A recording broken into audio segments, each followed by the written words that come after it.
accelerate, decelerate, and be able to go to your top speed at any moment whenever you want will give you a great advantage on any defender. And the best dribblers in the world like Messi, Neymar or Hazard, and especially Hazard when he was playing for Chelsea, they all use this principle to accelerate, decelerate, stop the ball, accelerate again, to surprise the defender and leave them for dead. All this to play on defenders' momentum, take them by surprise and leave them for dead. So when you master this, it will be obviously a great advantage that you will have on the football pitch. Even if there is a lot of other parameters that will make you a great dribbler, like the position of the defender, your position as a dribbler, the parts of the foot that you use to drive the ball, like the inside, the outside, or the top of the foot, and so on. Being able to master the speed with the ball is also part of them. So in this video, we will talk about two things: the acceleration and the deceleration drive. And after that, I will also give you some exercises to help you work on them. So first of all, we'll talk about the acceleration drive. The goal number one of this drive is to keep the ball close to you while getting to your top speed as fast as possible. So the first step for this is to use the outside or top of the foot to drive the ball. These are the two best paths to drive the ball as fast as possible, but also, and most importantly, keep the ball in a straight line. The second step for you to do an acceleration drive correctly is to lean your torso forward. Lean your torso forward to give you more power and being able to accelerate way quicker. Then the third step that I've already given to you in last week's video, which was about the basics of Leo Messi's dribbling, and the step which is to touch the ball each time as far from your standing foot as possible. And as I said it in last week's video, the further away you touch the ball from your standing foot, the more ground you will cover. The more ground you will cover, the faster you will go. Then the fourth step I would like to give to you is to touch the ball while you're extending your leg.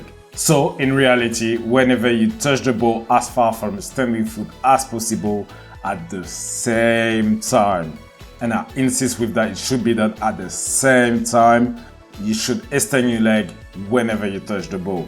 Whenever you touch the ball while you're extending your leg, you will be able to keep it always close to you because you will never hit it hard enough for it to get away from you. The reason why for this is whenever you drive your ball just below your hip, you have potentially always more power you can put onto the ball to push it further away.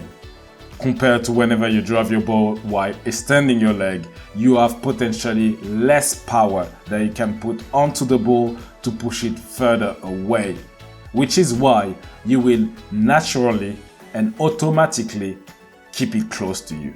When you drive your ball just below your hip, notice that each time you touch the ball, you will cushion it so you don't push the ball too far away. Compared to when you drive the ball while extending your leg, you don't need to cushion the touch because you don't have potentially as much power to push the ball further away. A simple example that I would like to give you about this is whenever you shoot the ball. Whenever you shoot the ball, you will always shoot the ball just below your hip because it is in this position that you can shoot the ball the hardest. You will not try to shoot the ball while you're extending your leg because in this position, we all know that we can't generate as much power that whenever we do it just below our hip. And it is the same for driving the ball. Whenever you drive the ball just below your hip, you will always have more potentially power that you can put onto it. Hence why you will cushion the ball on each touch. But whenever you drive your ball while extending your leg, you will not have potentially as much power that you can put onto it. And that's why you won't need to cushion your touch and the ball will still be close to you. Then the fifth step that I would like to give to you to accelerate with the ball correctly is to touch the ball as much as you can. Whenever you touch the ball as much as possible, it will help you to reach your top speed in no time. But of course, making sure that you touch the ball as far from your standing foot as possible, and also doing all the other steps that I've mentioned previously. And finally, the sixth and last point that I would like to give you to accelerate with the ball correctly is to use your standing foot to propel you forward. And this is something that is not natural for everybody. I have personally struggled with this when I used to use my driving foot to propel me forward rather than my standing foot. But this is something that if you force yourself to do, it will help you tremendously to go even faster with the ball. Because whenever you use your standing foot to propel you forward, you will go way faster. So to summarize all the steps that you need to do to accelerate with the ball correctly, the first point was to use the outside or the top of the foot to drive the ball. Then the step number 2, to lean your torso forward. In number 3 is to touch the ball as far from standing foot as possible. Then the step number 4, it is to touch the ball while you extend your leg. Point number 5 is to touch the ball as much as possible. And finally, the point number 6 is to use the standing foot to propel you forward. So there you go. This is all the points that I think are important for you to drive the ball effectively. Study them, work on them, and make them a second nature to you so you can drive the ball effectively when you're accelerating with it. Remember, for the acceleration drive to be effective, it has to be instinctive. So you do it automatically.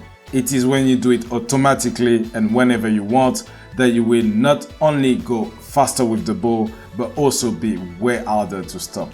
Remember that you should use the acceleration drive whenever you're nearly standing still or that you're not going fast with the ball, and that will enable you to leave defender for dead, because you will reach your top speed very quickly while you're keeping the ball close to you.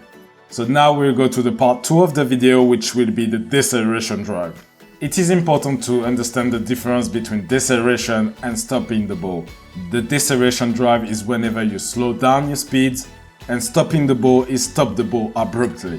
It is important to understand this difference because whenever we talk about accelerating, decelerating, accelerating again, it is accelerating with the ball as fast as you can, then decelerating by slowing down your speed to finally accelerate again and surprise the defender.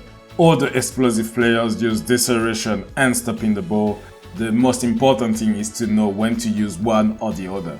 Most of the time you will decelerate on purpose to reaccelerate straight away after. For example, you have the ball and you have a defender that comes back to you very quickly.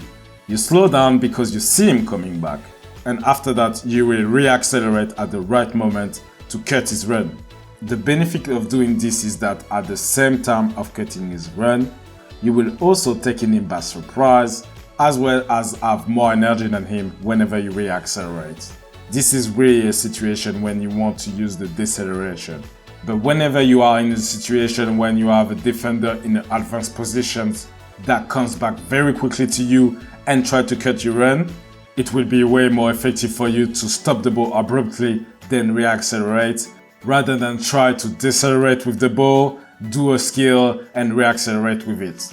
Stopping the ball abruptly whenever the defender is coming back to you very quickly like that will enable you not only to take him by surprise, but also go against his momentum, and it will surely be very difficult for him to stop you.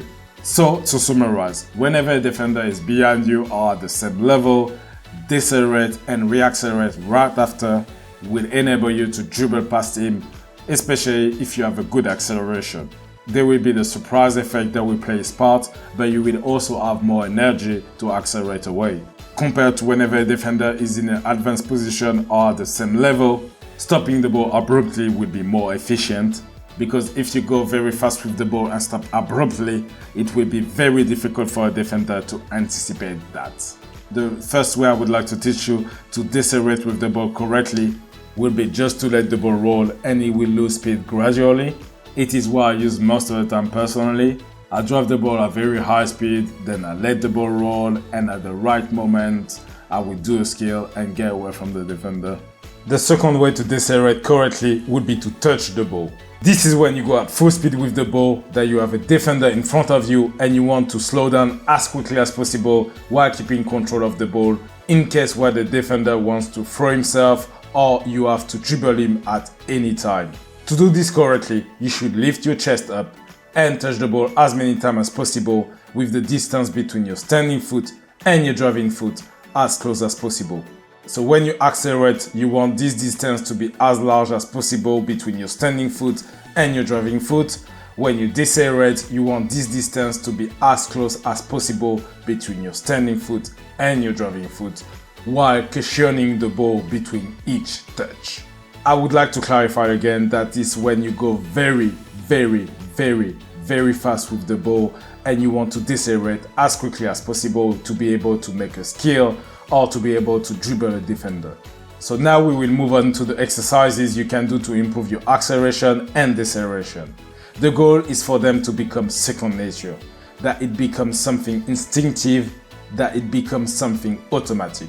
So first, you should warm up because these are exercises that are supposed to be done 100% for it to be effective.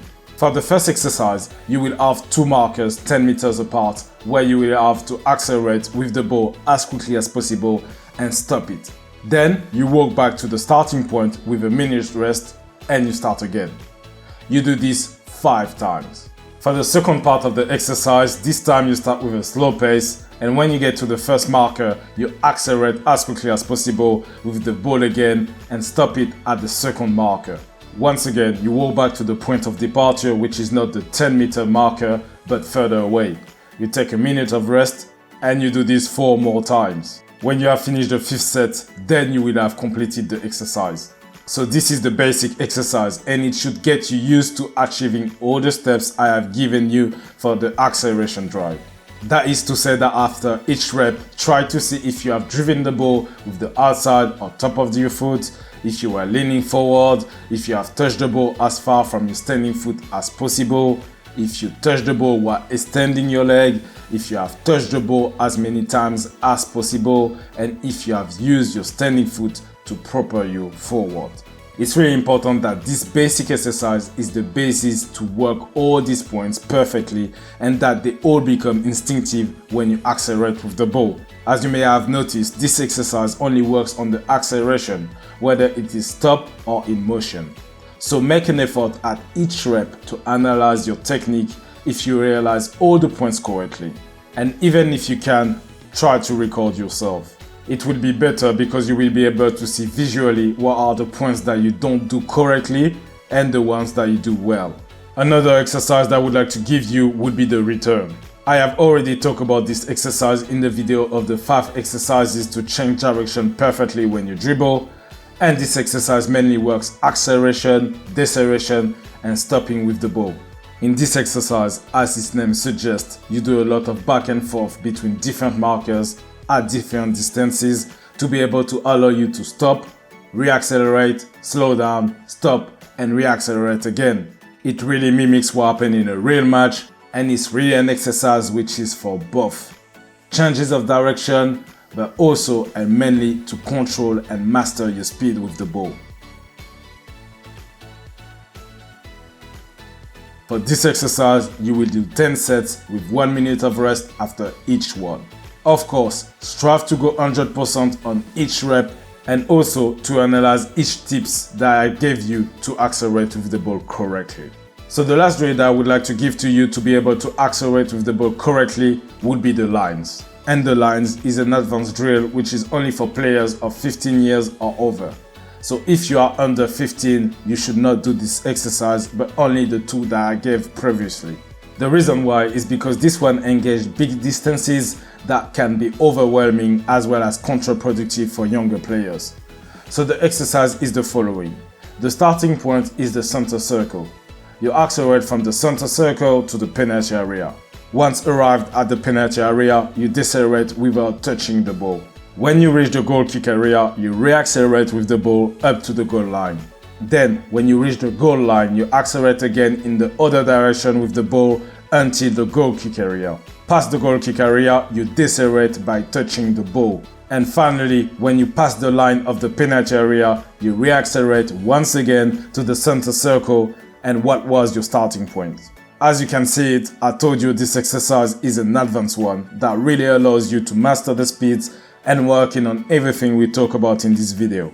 It is really a great exercise and if you are over 15 years old, you should definitely try it. You will see big changes not only in your ball control or in the fact of controlling the speeds, but also in your anaerobic and your ability to repeat sprints and efforts with the ball. Because repeating efforts with the ball and without the ball is totally different. For this exercise, you will do 10 reps with 1 minute of rest after each one of them.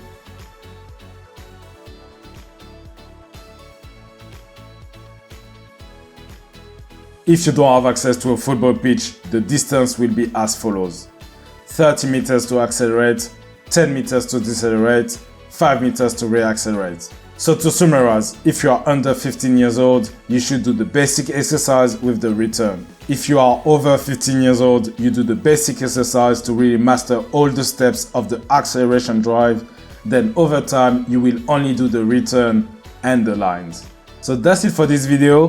Thank you for watching it. And if you have any questions about what I spoke about, drop a comment. Anyway, go out to train and I'll see you in the next video.